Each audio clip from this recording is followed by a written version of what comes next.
Welcome back, guys. This is going to be a quick video where I share 3 tips that have helped me to network more effectively and build better relationships, all right?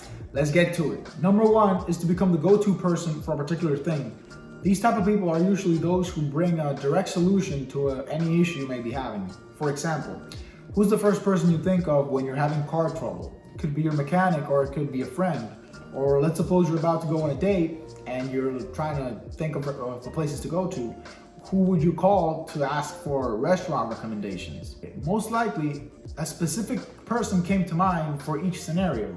Now, I want you to think about what things are people usually coming to you for? Is it for advice? Is it for help? Is it to ask for money? You have to sit down, evaluate what kind of skills do you have, or what kind of things are you willing to be known for or are known for. And once you identify them, then you can make an effort to try to build a reputation around that skill. Number 2 is to be the person who knows the person that knows how to do a particular thing.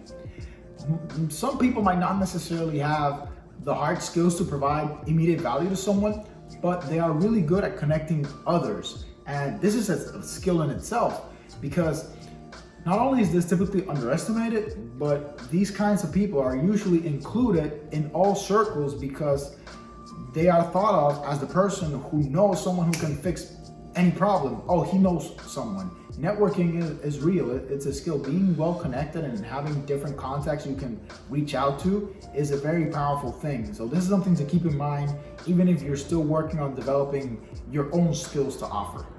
And number 3 is to always be looking to provide value. Now, when I say provide value, I don't necessarily mean to inconvenience yourself, although there are times when this will happen. You'll potentially suffer a short-term inconvenience in exchange for maybe long-term benefit. But for the sake of this point, what I mean is any simple thing that you're able to help with, any opportunity you see in which you can save someone time, money, or stress, it's an opportunity where you can provide value. So I'm going to give you a few examples. One time I was at the gym training, and this was during weekend.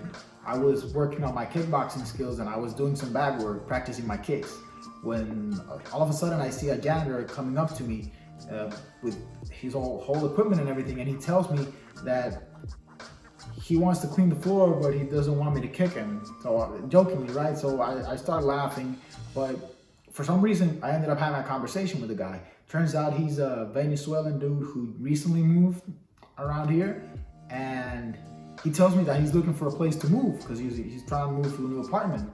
And just so happens that the realtor that helped me get my apartment is also Venezuelan. So I just thought about that and I said, hey, I can ask that person to help you out. Maybe I'll introduce you if you're looking for a place. Maybe that person can help you.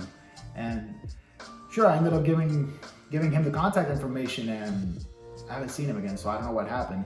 But the point is that I was preemptive in number 2, right? I just met the person, but I immediately thought of a way that I could provide value to him. He had a problem, and at the time, all I could do is I had on my mind that I knew someone that could probably help him out with his issue. And so that's what I did. Now, like I said, I'm not sure if he did end up moving or not, but these are the opportunities I'm referring to when I say that you should always be on the lookout for it, because it's no trouble to me. And I made sure to ask the person beforehand if it was okay to give out, her contact information. But it's really no additional work for me. These are things you can do without going too much out of your way. And the second example is, back in college, getting your hands on textbooks was, and I'm assuming it still is, a bit of a hassle.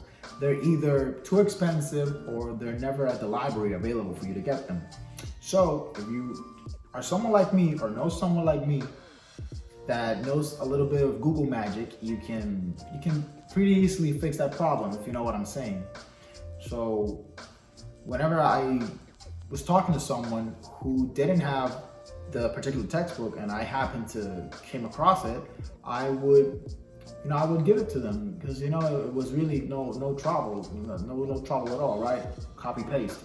And these are just little things that simple ways you can do to add value. And the second example is back in college, it's typically hard to get your hands on. And the second example is back in college, it's typically hard to get your hands on textbooks, right? Because they're either too expensive or they're never available at the library for you to rent out. But if you are someone like me who knows a little bit of Google Magic, this is a problem that's not too hard to fix.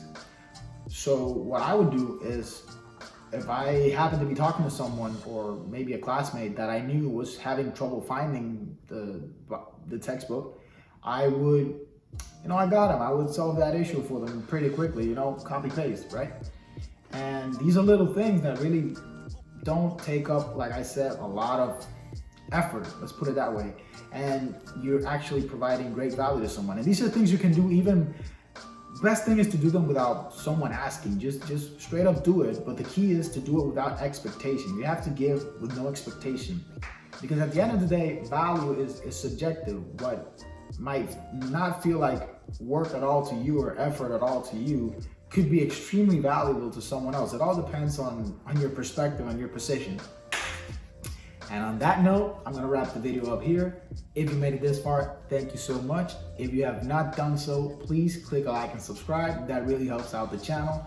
I'm trying to get to 100 subs so I can change my URL into something pretty. And yeah, I hope you found some value in it. Hope you enjoyed. If anything, leave a comment below. I'll reply to all comments and I'll see you in the next one. Take care.